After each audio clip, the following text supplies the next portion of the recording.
4 साल पहले दिल्ली के सीएम अरविंद केजरीवाल और उनके मंत्रियों ने पूर्व एलजी अनिल बैजल के खिलाफ धरना दिया था। आपके नेता रात भर एलजी आवास पर सोफे में जमे रहे थे। पार्टी का आरोप था कि दिल्ली के आईएएस अधिकारी सरकार के काम में सहयोग नहीं कर रहे हैं। अब एक बार फिर से आप नेता दिल्ली के एलजी वीके सक्सेना के खिलाफ धरने पर हैं। इस बार उनका आरोप सीधे सीधे उपराज्यपाल वीके सक्सेना पर ही है।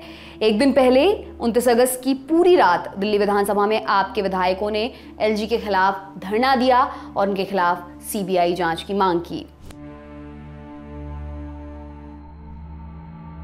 आम आदमी पार्टी उपराज्यपाल वीके सक्सेना पर सीधे सीधे 1400 करोड़ रुपए के घोटाले का आरोप लगा रही है। दरअसल नवंबर 2016 में केंद्र सरकार ने 500 और 1000 रुपए के नोट को बैन कर दिया था।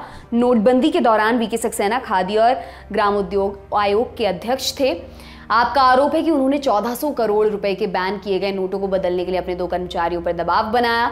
आम आदमी पार्टी वाले एलजी पर काले धन को सफेद करने का आरोप लगा रहे हैं। 29 अगस्त को आप विधायक दुर्गेश पाठक ने दिल्ली विधानसभा में एक बड़ा दावा किया। दुर्गेश पाठक ने कहा, 3 दिन पहले मेरे पास एक फाइल आई। ये फाइल पढ़ने के बाद मैं दंग हो गया। नोटबंदी के दौरान जब सैकड़ों लोगों की जान चली गई, हजारों लोग बेघर हो गए, लाखों लोगों की नौकरी चली गई, लाखों लोगों के बिजनेस तबाह हो गए, उस समय हमारे एलजी साहब 1400 करोड़ के भ्रष्टाचार में लिप्त थे।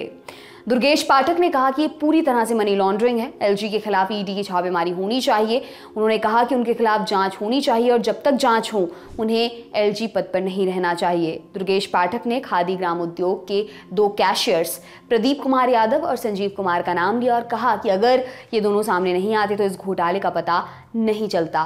उन्होंने कहा कि इन दोनों पर पुराने नोट बदलने के लिए वीके सक्सेना ने दबाव बनाया था। दुर्गेश पाठक ने दावा किया कि इन दोनों कैशियर्स ने देश के हर फोरम में शिकायत की। पाठक ने आगे कहा, इस देश का दुर्भाग्य है कि इस मामले की जांच की अध्यक्षता उन्होंने की जिनके ऊपर आरोप था। वीके सक्सेना ने दोनों कैशियर्स को सस्पेंड कर दिया।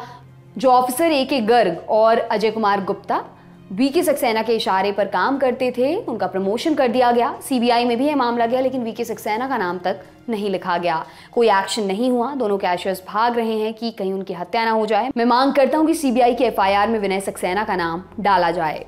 आम आदमी पार्टी ने मामले की जांच के दौरान दोनों कैशियर्स की तरफ से दिए गए स्टेटमेंट को भी शेयर किया है। संजीव कुमार खादी ग्राम उद्योग की बिक्री केंद्र के हेड कैशियर थे। उनका काम बैंक में पैसों को जमा करना था। संजीव कुमार ने अपने बयान में कहा कि उन्होंने प्रबंधक को पुराने नोट लेने से मना किया, लेकिन प्रबंधक यानी कि एके गर्ग ने बताया कि चेयरमैन वीके सक्सेना का दबाव है। संजीव कुमार के मुताबिक उन्हें हर दिन 500 और 1000 के नोट बदलने के लिए दिए जाते थे। उन्होंने ये काम मजबूरी में किया, जिसकी जानकारी अधिकतर स्टाफ को पहले से है। संजीव कुमार ने फिर छुट्टी ले ली। उन्होंने ये भी बताया कि उनके नहीं रहने पर यह काम प्रदीप यादव ने किया। वहीं प्रदीप यादव ने अपने बयान में बताया कि नोटबंदी के बाद उन्होंने कस्टमर से पुराने नोट स्वीकार नहीं किए। जो भी नोट जमा हुए हैं वो काउंटर कैशियर के द्वारा जमा किए गए। नए नोट हेड कैशियर के पास जाते थे। उन्होंने बताया, एके गर्ग ने अपने कैबिन में बुलाकर हमें नोट बदलने के लिए कहा था। हमने जब परेशानी की बात कही तो उन्होंने कहा कि चेयरमैन साहब का आदेश है, चिंता की बात नहीं है। ये काम कैशियर को प्रेशर देकर और धमकी देकर कराया गया। दरअसल नोटबंदी के बाद सरकार ने 500 और 1000 के पुराने नोटों के इस्तेमाल पर पूरी तरह प्रतिबंध लगा दिया था। वो नोट सिर्फ बैंक में जाकर बदले जा सकते थे। आप विधायक दुर्गेश पाठक ने दोनों कैशियर्स के हवाले से विधानसभा में बताया कि नोटबंदी के बाद उनकी ब्रांच से 22 लाख रुपए के नोट बदले गए। ये दोनों एक ब्रांच के कैशियर हैं। दुर्गेश पाठक ने कहा कि इस तरह देश भर में खादी ग्राम उद्योग की करीब 7000 ब्रांच हैं। अगर आप इसको गिनेंगे तो ये 1400 करोड़ रुपए से ज्यादा का भ्रष्टाचार है। इधर आप विधायक अतिशी ने एक मीडिया रिपोर्ट का भी हवाला दिया। अंग्रेजी अखबार इकोनॉमिक टाइम्स ने 10 अप्रैल 2018 की अपनी रिपोर्ट में नोटबंदी के दौरान पुराने नोट बदले जाने की बात छापी थी। उस रिपोर्ट के मुताबिक जांच के दौरान KVIC के अधिकारियों ने कहा था कि कई VIP अपने पुराने नोट बदलने के लिए खादी ग्राम उद्योग भवन नियमित रूप से आते थे। जांच रिपोर्ट में सामने आया था कि दिल्ली और नोएडा के 4 खादी ग्राम उद्योग भवन ने 500 और 1000 रुपए के 22,82,000 रुपए state bank of Bikaner, Punjab national bank, central bank of India और बैंक ऑफ इंडिया के ब्रांचेस में जमा किए थे।